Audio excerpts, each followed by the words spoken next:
hello everyone. This is Sharonda, and this is my podcast as well as my YouTube channel, Spiritual Sense. Today is Tuesday, August the 13th. So I am going to briefly go into my reading.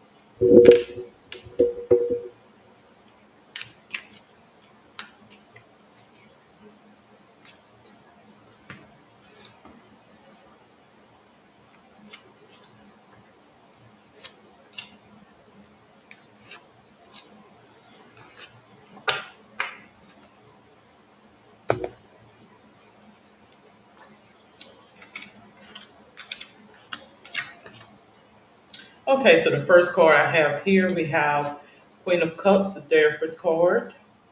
The next card I have here is the Lovers card. The next card I have is Society, which has the number 10 there. So we're going to say that based on this, it seems as though there may be somebody who may have some challenges in regards to something that may have happened in your past, traumatic wise.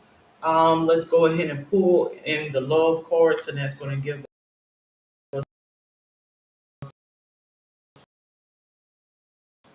a synopsis about. All right, we have one, we have two, and we have three. So, what does the cards mentions? This is going to be a brief reading. All right, I have passion here. Something lets me know that there was perhaps a situation that transpired in your past with someone who may have had some stalking tendencies or somebody that didn't understand. No. The next card I have here is the Golden Mirror, Narcissist, one-sided relationship, love bombing. So something it lets me know that this person was very narcissistic, very couldn't take no for an answer, didn't understand the meaning of no. The next card I have here is not enough, frustrated in relationship, lack of confidence, self sabotage, fear and ego issues, jealousy. Something lets me know that this was a very jealous person. Whoever this reading is for, a very, very jealous person. All right, so let me hurry up and try to get through the cards because I am on limited time. All right, I'm gonna pull out those two cards and I'm gonna pull this one out. Alrighty.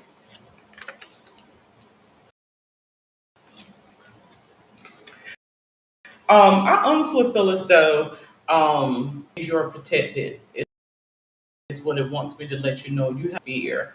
Wisdom. I do believe wisdom. Um, you have wisdom within you, so you're able to. It's an instinct that God puts within you, so you are able to detect real from fakeness. If that makes. Oftentimes, when you are intuitive, that's your innate lot of tip that even from God. I have lessons and blessings here. I think in your past you was played with some challenges as to how to detect when something just ain't right. I don't know what it is, but something just ain't right. If that makes sense to you. All right, let's go ahead. We're going to pull our uh, Celtic cards, which is the faith and belief card. I'm going to go ahead and swim on through this reading. All right, so the thoughts, faith, and belief cards. Give me just a moment. I have seven of swords here. Of course, we know what the swords represent: intellect, knowledge, power. Let's see.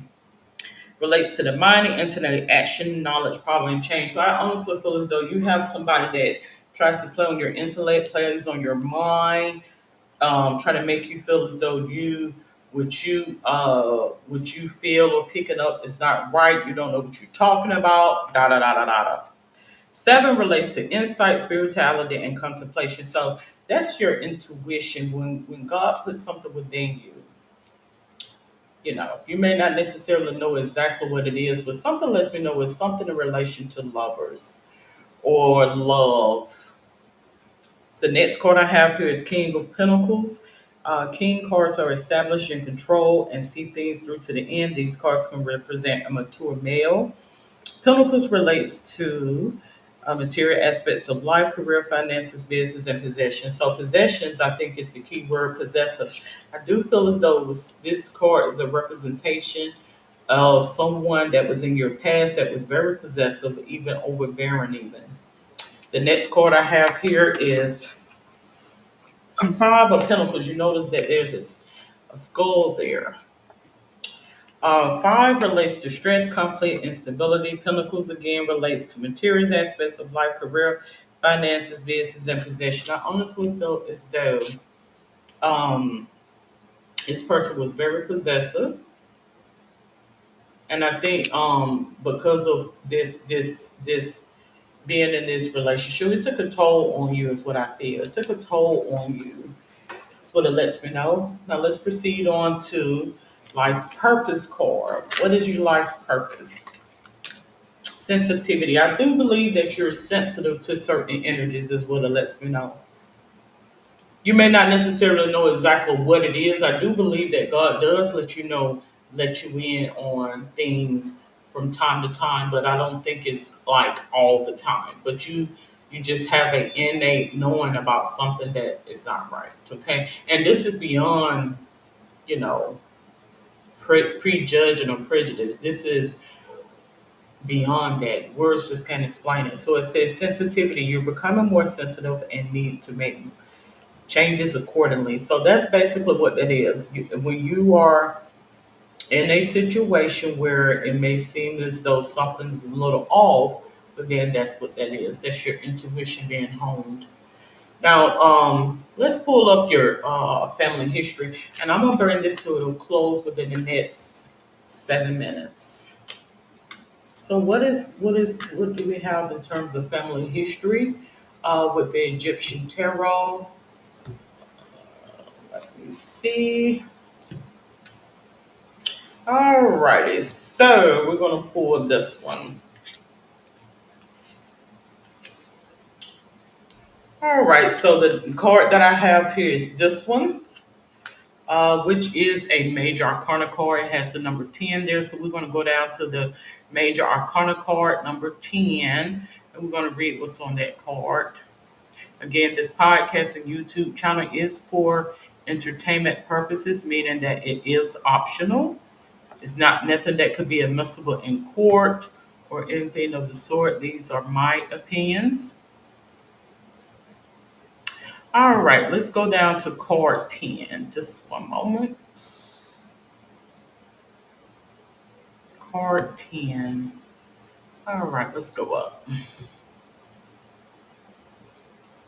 Is that 10? Maybe I need to go down because I think when the one is in front, that's 9. And this is 10. The wheel. The wheel. So it says the Sphinx destiny letter JODIJY number 10 says it expressed the active principle that enlivens beings in the divine world. In the intellectual world, it is the governing authority. In the physical world, it is good or bad luck. The Arcana 10 is represented by a wheel suspended on its axis between two columns. Her Manubus, the genius of good, is on the right, trying hard to climb to the top of the wheel. Typhon, the genius of evil, has fallen. The Sphinx, balancing on the wheel, holds a sword between its lion's claw. It personifies destiny, ever ready to strike to right or left. As the wheel turns under its impulses, it lets the most humble climb up and overturns the arrogant. Remember, O Son of God, of earth, that to have power it is necessary to want. To want effectively, it is necessary to dare. To dare successfully, it is necessary to know how to keep quiet until the moment for action. In order to acquire the right to possess science and power, it is necessary to work patiently with untiring perseverance. In order to stay on the heights of life, if you succeed in reaching them, it is necessary to have learned how to probe in one glance without vertigo the deepest depths. The positive mentions undeserved success, casual advantages, unexpected events, propitious occasions, immediately sees, measurable time, month, year, natural cycle. So I do believe that you are able to detect some unfavorable energies. Okay. Now, this is what I show that come towards you: the negative, sudden, unfavorable changes, instability, temporary benefits, end of a favorable cycle, inconstancy, and reincarnation. So I do believe you are a very street savvy person, and I do believe that with this street savviness, you're able to detect um, or foresee some things that may not be right. So am I speaking any curses on anybody? No, that's just the cycle of life. You have tapped into the cycle of life. Most people don't even pay it any attention. Is the point. We're gonna go ahead and pull this card out here. All right, so this card here, if you're able to view, it says chakra clearing. Archangel Metatron, call upon me to clear and open your chakras using sacred geometric shapes. I do believe that when you get to clearing of your chakras, particularly your third eye chakra, you will be honed in your capability, and prophecy will work through you, and you will begin to know spirit, and you'll begin to detect differences in energy spaces, if that makes sense. All right, the next card that I'm going to pull is your healing uh, energy card. If you're able to view this, I'm going to put this here. It says, goodness. I overcome my imperfections, polish my character, and feed on the positive. Thus, I free myself. Allow my goodness to manifest and become a source of joy. Through gentleness, I offer unconditional support, understanding, and love to myself and others. So you want to just know when to stay in your lane, if that makes sense to you. That you see how that leaf looks like a leaf. I had a leaf that kind of blew up towards me when I was driving. Learn to stay in your lane, if that makes sense. And I'm not talking about actual lane. I mean, there's times where some things may be a little off, but if someone has not asked you to do that and that's not your duty or your job, it's not. It's not. But I do believe you are intuitive. So it says, how can I be more flexible right now? What are you trying to control? Maybe it's time to let go. Let love move through you today and trust the outcome will be for the highest good. Remind yourself all day long that you are safe, that life is happening for you, and that you are not alone. Then do some yoga. So we want to balance our chakras. We don't want to get involved in some things that we have not been, as they would say, formally trained on. So I have gotten through all of the reading within 15 minutes because somehow um, I thought I just paid my restraint, but I guess I did not. So if you have any questions, comments, or suggestions, or a topic for a future show, you're more than welcome to comment below. Until then, have a safe and wonderful day. Good day.